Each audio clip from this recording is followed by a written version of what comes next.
अंबाबाई तीर्थक्षेत्र विकास प्रकल्पासोबत कोल्हापूर शहराच्या वाहतूक, पार्किंग, नागरी सुविधा व दीर्घकालीन शाश्वत विकास करण्याचा शासनाने निर्णय घ्यावा। सन्माननीय सदस्य राजेश क्षीरसागर। अध्यक्ष महोदय, कोल्हापूर जिल्ह्यातील करवीर निवासिनी श्री अंबाबाई महालक्ष्मी मंदिर हे देशातील प्रमुख तीर्थक्षेत्र व 3.5 शक्तिपीठापैकी एक महत्त्वाचे शक्तिपीठ आहे। महाराष्ट्र शासनातर्फे अंबाबाई तीर्थक्षेत्र विकास व कॉरिडॉर प्रकल्पासाठी सुमारे 1497 कोटींची तरतूद करण्यात आलेली आहे। दरवर्षी देशभरातून 50 लाखाहून भाविक दर्शनासाठी कोल्हापूरला येत आहेत। त्यामुळे शहरातील वाहतूक कोंडी, पार्किंगची कमतरता, अरुंद रस्ते व अपुऱ्या नागरी सुविधांचा प्रश्न दिवसेंदिवस गंभीर होत आहे। अंबाबाई मंदिराचा परिसराचा विकास करताना स्थानिक व्यापारी, रहिवासी, व्यावसायिक व मालमत्ता धारक यांच्यावर अन्याय होणार नाही, त्यांचे पुनर्वसन हितसंबंध अबाधित राहील अशी शासनाची भूमिका आहे। तथापि कोल्हापूर शहराची हद्दवाढ दीर्घकाळ प्रलंबित असल्याने आणि 1998च्या विकास आराखड्यातील अनेक रस्ते अद्याप पूर्ण न झालेले शहर नियोजनास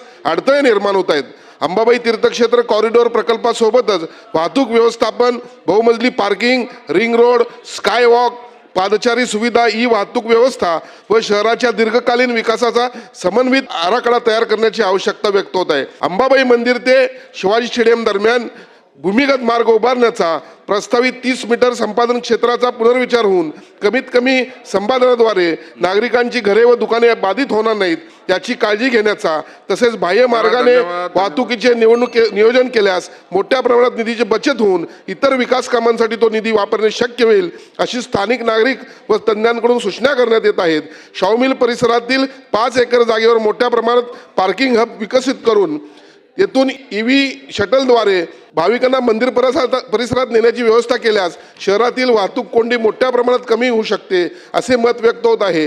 तसेच कोणताही विकास आराखडा राबवताना स्थानिक नागरिक, व्यापारी, सामाजिक संस्था व लोकप्रतिनिधींना विश्वासात घेऊन निर्णय घेण्याची मागणी होत आहे। याबाबत शासनाने सदस्यतेचा सर्वकष आढावा घेऊन अंबाबाई तीर्थक्षेत्र विकास प्रकल्पासोबत कोल्हापूर शहराच्या वाहतूक, पार्किंग, नागरी सुविधा व दीर्घकालीन शाश्वत विकास करण्याचा शासनाने निर्णय घ्यावा म्हणून या औचित्याच्या मुद्द्याद्वारे मी माननीय मंत्री नगरविकास, पर्यटन, सांस्कृतिक कार्य आणि पुरातत्व विभाग यांना विनंती करत आहे। धन्यवाद अध्यक्ष महोदय।